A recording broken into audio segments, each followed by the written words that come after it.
A sloth, a donkey, and a curious human. Send a prompt and see what they're doing. One hits record with a question on his mind. Two brothers pick it up, see what they find. Corn takes his time, Herman's got the facts. Back and forth, they never hold back. My weird prompts, come on in, that's where we begin. My weird prompts, glad you're here. This episode was generated using artificial intelligence. Please verify facts. You know, Corn, this whole show runs on GPU compute, and we wouldn't be here without Modal. Seriously. And that's what powers all our text-to-speech. Everything you're hearing right now. They're an AI infrastructure platform. Developers use them to run GPU workloads in the cloud with zero infrastructure headaches. If you're building anything with AI, check them out. Modal.com. So, if you asked 100 people today whether the world is on the right track, how many would say yes? I'm guessing fewer than 30, and honestly, that might be generous. The data backs that intuition up pretty strongly. The Edelman Trust Barometer, for example, has shown global trust in institutions declining from 65% in 2017 to just 52% in 2024. That's a massive shift in less than a decade, and it's not just a vague feeling. When you drill down, you see specific sectors hit hardest. Trust in government, media, and even NGOs has eroded significantly. Alright, today's prompt from Daniel is about something that's been rattling around in my head for a while. He's pointing to this phrase that Sir Ronald Cohen, the impact investing pioneer, uses as a kind of messaging hook, that there is something fundamentally wrong with the world today as we know it. And Daniel's observation is that most of us feel this, but we point to different causes. He tends to cite the unaffordability of property as a baseline rupture.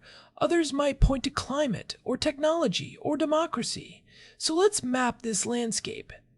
This framing gets at something I've been thinking about. The feeling itself is almost universal, but the explanations are fragmented. And that fragmentation might actually be part of the problem.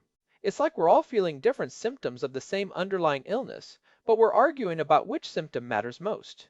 Before we dive in, fun fact, today's episode is powered by Xiaomi MiMo V2 Pro.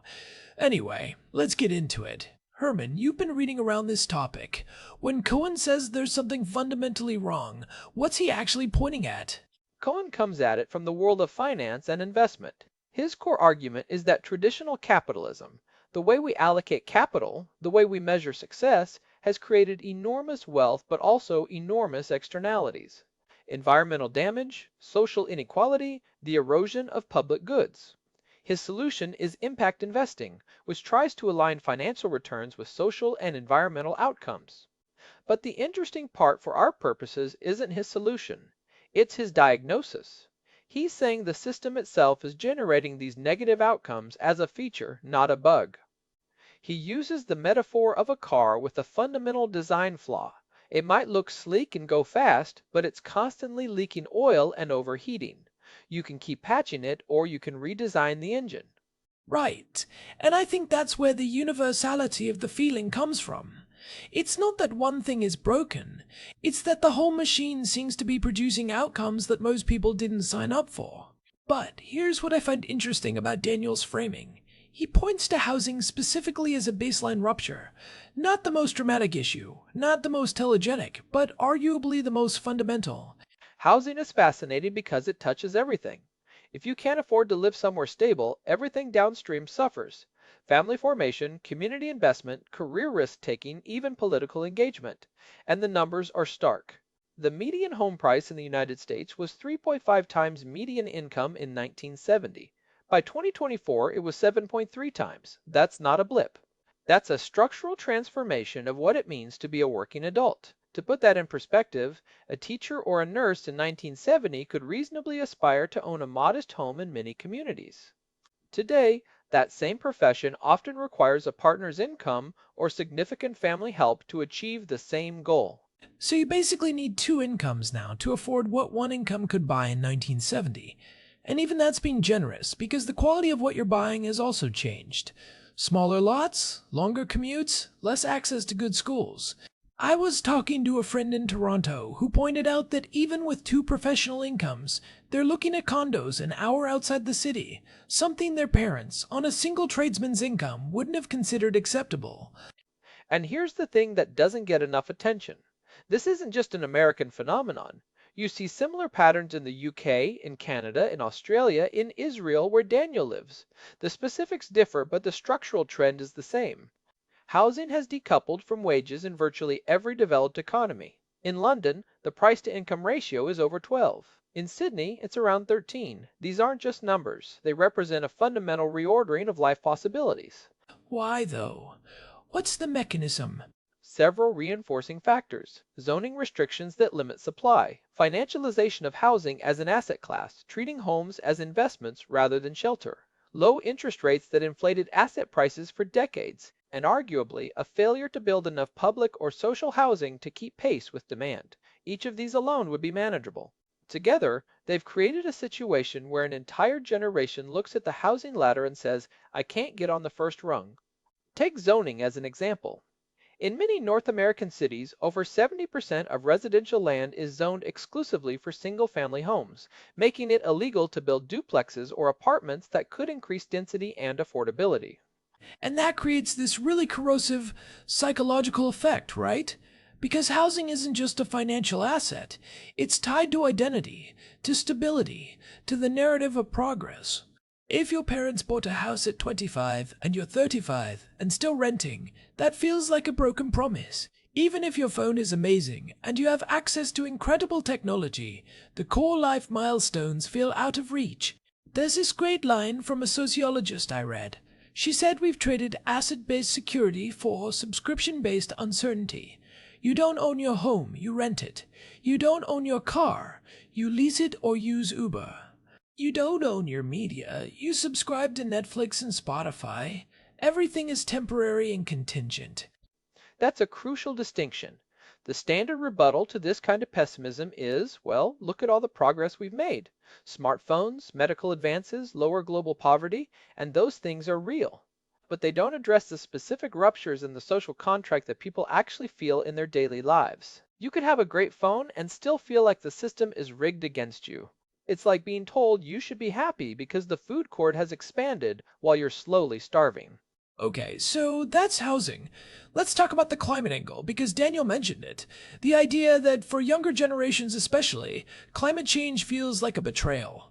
Like previous generations knew what was happening and chose short-term comfort over long-term stability. The intergenerational framing is powerful and, I think, largely accurate. The scientific consensus on anthropogenic climate change has been clear since the late 80s, early 90s. The Kyoto Protocol was 1997. We've had decades of warnings and the response has been incremental at best. Emissions have continued to rise. So when a 20-year-old looks at the data and feels betrayed, that's not irrational. That's a reasonable reading of the evidence. Think about it. Someone born in 2000 has lived their entire life under the shadow of climate warnings, watched international conferences produce weak agreements, and seen emissions continue to climb. Their entire conscious experience has been one of known crisis and inadequate response. But here's where I want to push back a little. The climate betrayal narrative, while emotionally resonant, can also become its own kind of trap. If you define the problem as previous generations stole our future, that's a very different framing than we need to build better energy systems. One is about blame, the other is about solutions. The blame framing can lead to paralysis or nihilism. If the damage is already done and the perpetrators are unrepentant, why bother? That's fair. And I think both framings coexist, sometimes in the same person. You can feel genuine anger about the failure to act while also working on practical solutions. But the reason the betrayal framing has gained so much traction is that it matches the emotional experience. People don't experience climate change as a policy problem. They experience it as a broken trust. You were supposed to leave the world in decent shape for us, and you didn't. I think of Greta Thunberg's How Dare You speech. It resonated precisely because it named that feeling of betrayal so directly. Okay, so we've got housing and climate. Let's add technology to the mix, because this is where the paradox gets really sharp. The technology paradox is genuinely strange. We were promised that digital tools would democratize information, connect people, reduce friction in every domain, and in some ways they have. But in other ways, the same tools have delivered algorithmic manipulation, attention extraction, social isolation, and a kind of epistemic fragmentation where people can't even agree on basic facts anymore. It's like we built a global nervous system but forgot to install a brain. It's like we got the connective tissue of the internet, but lost the coherence of shared reality. And I think what makes this particularly insidious is that it's hard to point to a single villain. There's no one person who decided to make social media corrosive. It emerged from the interaction of engagement, maximizing algorithms, advertising business models, and human psychology. Take the recommendation algorithms. They're not designed to make us angry or misinformed. They're designed to keep us watching. But it turns out that outrage and conspiracy are highly engaging, so the algorithm learns to serve more of that. The system optimizes for attention, not truth or well-being. And the measurement problem compounds this. GDP is up. Productivity is, depending on how you measure it, up. Unemployment is low. By traditional metrics, things look fine. But those metrics don't capture the psychic cost of constant connectivity, the erosion of deep work, the way that digital platforms have restructured social life around consumption rather than community. We're measuring the speed of the hamster wheel, but not whether the hamster is happy or healthy. What's wild is that we have more ways to communicate than ever, and people report feeling lonelier than ever. The US Surgeon General declared loneliness a public health epidemic. That's not something you'd predict from the technology adoption curve alone. It's a classic case of more connection, but less communion. You can have 1,000 Facebook friends and no one to call at 3 a.m. when you're in crisis. And this connects to the democracy deficit, which is the fourth major rupture point. Institutional trust has collapsed across Western democracies, and the timeline is revealing. There's a sharp inflection after the 2008 financial crisis, when banks were bailed out and ordinary people lost their homes. That event, more than almost anything else in recent memory, shattered the idea that institutions work for the public good. But it wasn't just the bailout itself, it was the aftermath. Very few executives faced criminal charges, while millions of families faced foreclosure. The perception that there were two sets of rules, one for the powerful, one for everyone else, became entrenched. The 2008 crisis is such an underappreciated rupture point, because it wasn't just an economic event. It was a moral event. The people who caused the crisis were rewarded, and the people who played by the rules were punished. That's a story that sticks with you. It's like the social immune system got infected. Instead of attacking the disease, it started attacking healthy tissue. Pew Research Center data shows that only 24% of Americans trust the federal government always or most of the time. That's down from something like 77% in 1964, and this isn't just an American trend. You see similar declines in trust across Europe, in Japan, in South Korea. The pattern is remarkably consistent across different political systems and cultures. What's particularly striking is that trust has declined during a period of relative peace and prosperity in many of these countries, which suggests the causes are structural rather than circumstantial. So let's step back for a second. We've got 4 major rupture points: housing, climate, technology, and democracy. Each one is significant on its own. But what's really interesting is how they interact. Because these aren't isolated failures, they compound. That's the key insight. Housing unaffordability reduces family formation. Reduced family formation weakens community ties. Weak community ties make people more dependent on digital platforms for social connection. Digital platforms fragment shared reality. Fragmented shared reality undermines democratic institutions. Undermined democratic institutions make it harder to pass policies that would address housing or climate. It's a reinforcing loop. It's not a chain of dominoes falling. It's a web where pulling one thread tightens all the others. A doom spiral, if you will. I was trying to avoid that phrase, but yes. And the reason this matters is that it explains why the feeling of something being fundamentally wrong is so persistent. It's not that people are irrationally pessimistic. It's that they're picking up on a real pattern, multiple systems failing simultaneously in ways that reinforce each other. When you fix one thing but the others remain broken, the overall system doesn't improve much. It's like trying to bail water from a boat with multiple leaks. Now, here's where I want to introduce a complication. Because there's a common rebuttal to all of this, which is that things have always been bad, and people have always felt like the world was going to hell. Nostalgia is a powerful force, and every generation thinks the next one is doomed. The nostalgia critique has some validity, but it doesn't hold up against the data. When you look at specific, measurable metrics, housing affordability, institutional trust, climate indicators, social isolation, these aren't subjective impressions. They're measurable deteriorations. The median home price to income ratio isn't nostalgia. The decline in trust isn't nostalgia. The concentration of atmospheric carbon dioxide isn't nostalgia. You can argue about the significance of these metrics, but you can't argue they're just feelings. The data is there. So the feeling isn't just vibes, it's grounded in objective reality. Right. And I think the reason the nostalgia critique is so popular is that it's comforting. If this is just how people always feel, then nothing needs to change. But if these are real structural failures, then we have to actually do something about them. And doing something is hard and expensive and politically risky. It's much easier to say people have always complained than to grapple with why this particular set of complaints might be different. Let's look at comparative cases, because I think this helps illuminate what's universal and what's specific. Japan is an interesting example. Japan is fascinating because they experienced their own version of this rupture earlier than most Western countries.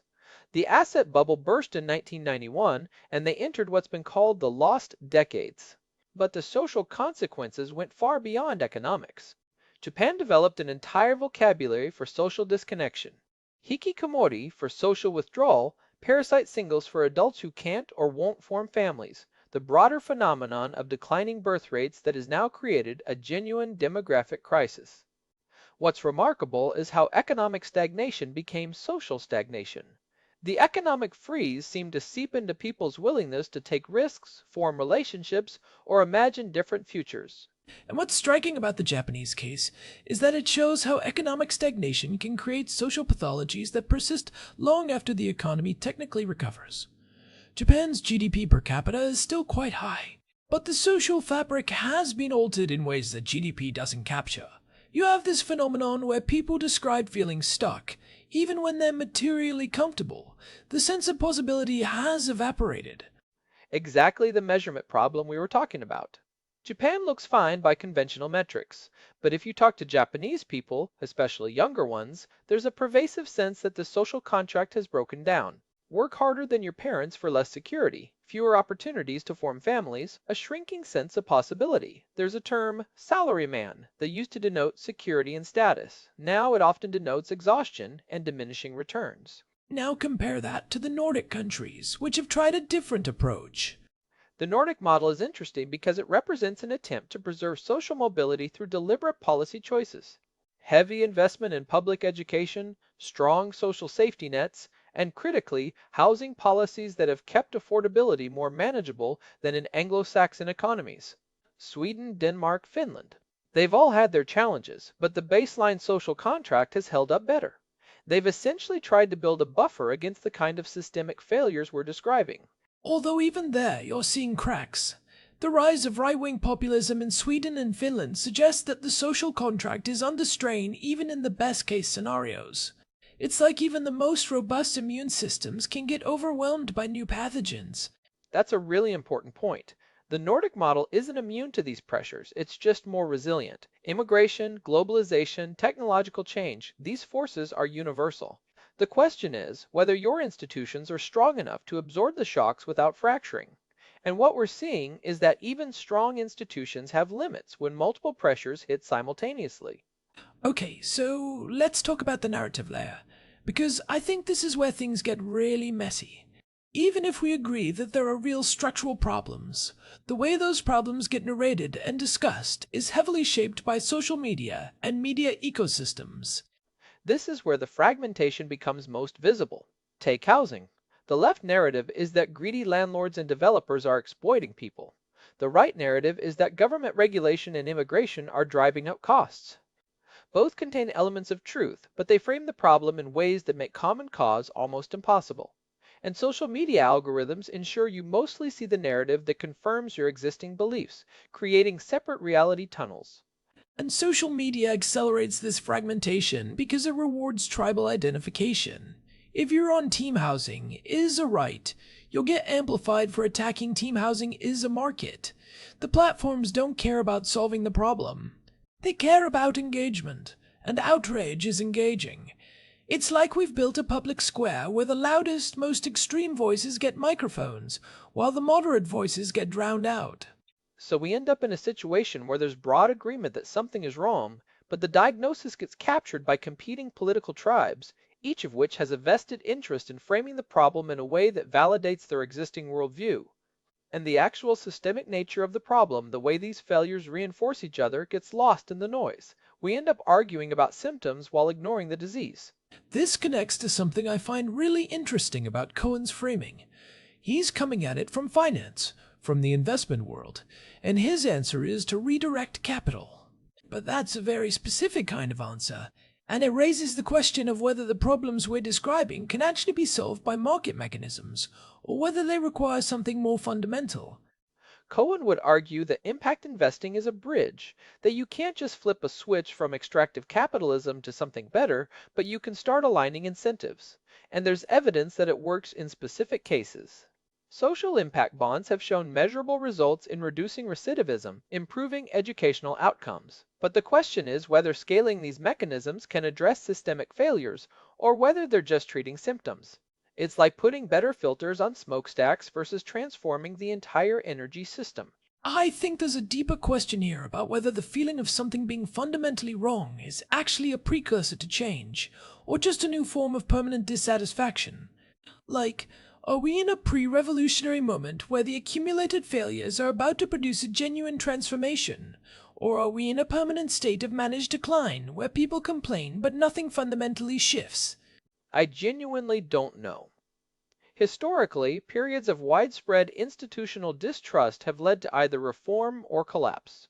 The New Deal was a response to the Great Depression. The post-war welfare state was a response to the dislocations of industrialization and war. But those responses required political conditions that don't currently exist. Broad consensus about the direction of change, institutional capacity to implement large-scale reforms, and a sense of shared national purpose. Today we have the problems but lack the consensus and, in many cases, the institutional capacity. And those conditions are precisely what the fragmentation we've been describing has eroded. The tools that might help us solve the problems are the same tools that are contributing to the fragmentation. Social media could theoretically be used to build consensus, but in practice it's used to deepen divisions. It's like trying to use a flamethrower to put out a fire. So we're in a bit of a bind. The diagnosis is increasingly clear. Multiple systems are failing in ways that reinforce each other. Traditional metrics don't capture the deterioration. Narrative fragmentation makes collective action harder. And the institutional capacity to respond has been hollowed out by decades of declining trust. It's a perfect storm of challenges. All right, let's talk about what people can actually do with this understanding, because I don't want this to just be a doom and gloom episode. What are the practical takeaways? First, I think recognizing that your specific grievance is likely part of a larger systemic pattern is genuinely useful. If you're angry about housing costs, understanding that this connects to financialization, zoning policy, and broader economic trends helps you avoid getting captured by a single tribal narrative. You can advocate for specific solutions without buying into an entire political package. It's the difference between seeing one tree and understanding the forest ecosystem. And I'd add that this understanding also helps with the psychological burden. Part of what makes the feeling of something being fundamentally wrong so exhausting is the sense that it's uniquely your problem, or uniquely your generation's problem. But when you see the pattern that these are structural failures affecting millions of people in similar ways, it shifts from personal failure to collective challenge. That's not a solution, but it's a more productive starting point. It moves you from shame to solidarity. Second, focus on local, measurable impact rather than trying to fix the entire system. If housing is your primary concern, get involved in local zoning debates, support organizations that build affordable housing, advocate for policy changes at the municipal level. These are small levers, but they're real levers. And the feedback loop is tighter. You can actually see whether your efforts produce results. There's research showing that local engagement actually increases people's sense of agency more than national political activism. The local focus is underrated. There's this tendency to think that if you're not solving climate change globally, you're not doing anything. But most of the policies that actually affect people's daily lives, housing, schools, transportation, local governance, happen at a level where individual engagement can make a real difference. It's the difference between yelling at your TV during a national news broadcast and showing up at a city council meeting. Third, and this is more of a mindset shift, resist the temptation to collapse everything into a single narrative. The world is not broken because of one thing, it's broken because of the interaction of many things. And the solutions, if they come, will be similarly plural. There's no silver bullet. There's a portfolio of interventions across different domains. You have to think like an investor diversifying a portfolio, not a believer following a single doctrine. Which, interestingly, is kind of what Cohen is arguing for with impact investing.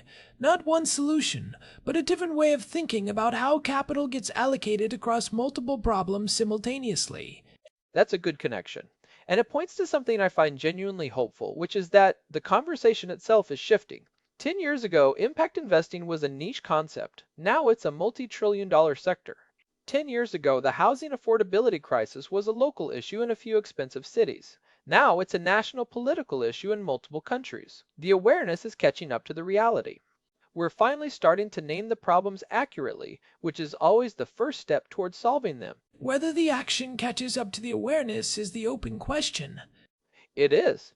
And I think that's where we have to be honest about the uncertainty. We can identify the problems with increasing precision. We can even identify promising interventions. But whether the political will exists to implement those interventions at scale, that's a question I can't answer. The gap between knowing what to do and actually doing it remains vast. Let me throw out one more thought before we wrap up. There's a version of the something is fundamentally wrong feeling that I think is actually healthy. Not the doom and gloom version, but the version that says, we can see the problems clearly now, and seeing them clearly is the first step toward addressing them. The alternative, not seeing them or pretending they don't exist, is worse.